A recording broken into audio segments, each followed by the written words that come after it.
Şimdi biz spor sektöründeyiz. Yaklaşık bir 35-40 yıldır bu işin içerisinde.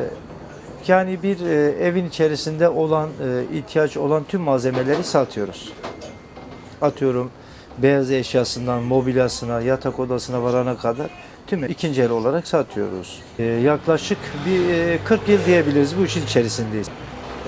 Kendimizde bir 30 yıl diyebiliriz. Bu sürede bir özet çıkarmak gerekirse şöyle bir şey söyleyebiliriz. Bundan yaklaşık 15 yıl önce bir 80 bin liraya bir evin yarı parasını verebiliyordun. Kendine 2+1 ev almak için. Şimdi 80 bin lirayı sadece bir koltuğa veriyorsun. Yani bunu böyle nokta atışı olarak özet yapabilirim size. İşte şimdi geçen seneye göre kötü. Her seneye göre daha da kötüye gidiyor. Neden kötüye gidiyor? Alımlar, satımlar zorlaşıyor. Fiyat olarak zorlaşıyor. Bugün 80 bin liraya almış olduğum bir koltuğu sıfır istikbalden belli olan da 80 bin liraya almış olduğum bir koltuğu bugün oldu ki eşlenmedi. Satmaya kalksan 1000 liraya alınır. 1000 liraya. Yani aradaki şeyi görüyor musunuz? 1000 liraya aldığın bu koltuğu da sen sadece 8'e 9'a satabiliyorsun. Yani öyle olmuş ki gerçekten artık alımda da satımda da çok dengesizlikler var. Yani bu dengesizlikler de şöyle söyleyebilirim. Bugün emlak sektörüne baktığında eskiden belli başlı insanlar yapardı. Şimdi önüne gelen nasıl emlak sektörüne girdiyse, o sektörü kirlettiyse spot dünyasında da öyle oldu. Önüne gelen bu işin içerisine girdi. Bilen bilmeyen bu işin içerisine girdiği için bir nevi pastayı bölmekten ziyade pastayı bozdular yani. Pastanın şeklini bozdular. Hani bugün ben bu işi yapamıyorsam örneğin bu işin içine girmem. Neden girmem? Bu işi yapan insana zarar vermemek adına.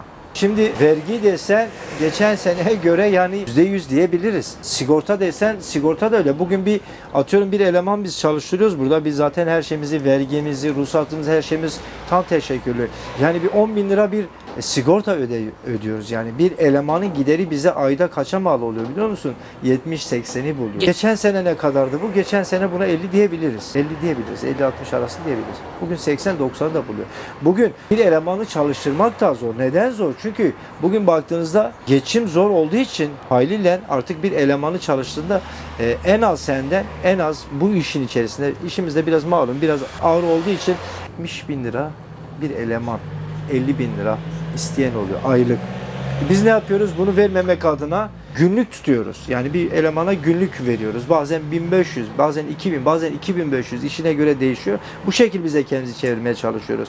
Kira desem bugün kiramız 50 bin lira olmuş yani bu. Gördüğün yere 50 bin lira. Baktığında işlek bir cadde de değil.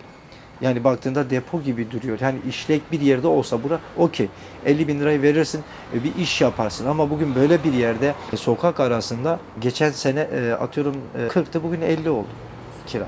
Her şey gittikçe artık baktığında yarı yarıya ve bazı işte de hemen hemen %100 artışlar oluşuyor. Buna karşı işler olmuş olsa İçinden gelmez. Bak bugün sokağa girin, arka sokaklara girin. Söylüyorum. Burada varası konuşmuyorum. Girin. Kaç tane kapanan yer göreceksiniz. Adam kirasını ödeyemiyor.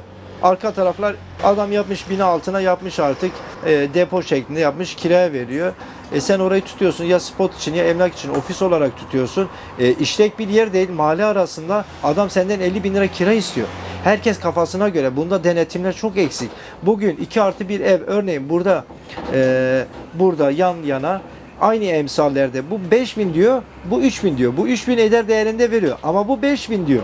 Bu ne yapıyor? Piyasayı bozuyor. Aynı bu iş de öyle. Bunun sebebi ise denetimler yapılmıyor. Denetimlerde çok eksiklik var. Bak ben bugün kendim burada sana 50 tane yer gösterebilirim ruhsatsız, sigortasız eleman çalışıyor. Yani bunu ben kendi şahsıma gösterebilirim ya. Hayır devlet bunu yapamıyorsa ben yardımcı olurum. Ben kendi bu topraklarda ekmek yediğim için bu yardımı ben yaparım ya. Gelsin onlar bulamıyorsa ben bulurum. Onlara yardımcı olurum. Ay iş diyorum ya Durgun bir tek bende değil bak. Gidin tek tek gelsin. Bir haftadır yani açık söyleyeyim sana hani temiz töreli bir ifte yapmış değiliz. Bu bir haftanın içerisinde belki 2 tane belli başlı bir şey satmışız. Onun haricinde 3-4 günümüz hep boş geçmiş. Buranın ortalama günlük gideri sana her şey içerisinde günlük yani ortalama 5000'i buluyor. Diyorum ya biz kendi kiramıza da sıkışıyoruz. Biz artık daha öyle oluyor ki biz malı Market Plus'ta bugün Market Plus dediğimiz bir şey vardır işimiz için.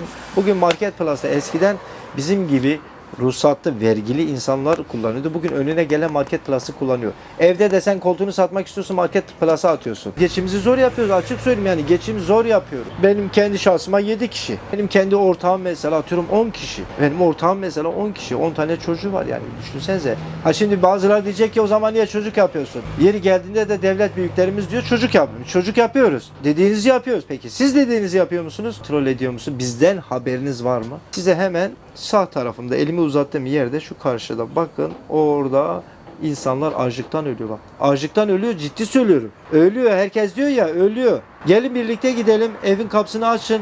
Adamın evinde dolap yok ya yerde. Buzdolabı yok yerde ya. Biz kendimiz ortağımız sağ olsun biz hani söylenmesi kendi çapımıza göre. Ama laf lafa geldi mi herkesin durumu iyi. Hayır.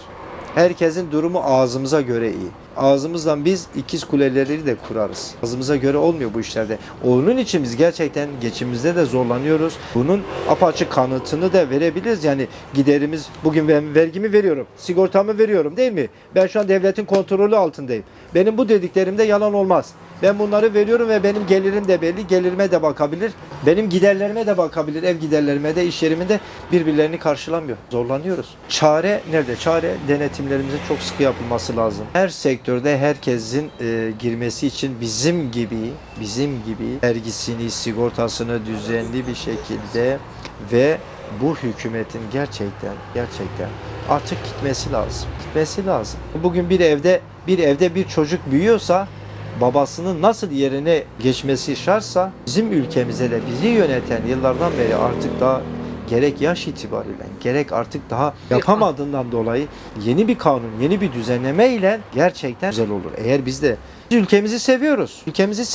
Biz seviyoruz ülkemizi. Ülkemizi asıl seven biziz. Biz her şekliyle toprağımızda, vatanımızda, vatan bizim vatanımız. Asıl hainler bize hain diyen insanlar yani. Biz her şekilde çabamızı her alanda gösteriyoruz yani. Ama bizim gibi hani meyve veren ağaç taşlanırmış. Kesinlikle yanlış politikalar kesinlikle yani bu ezelden beri bu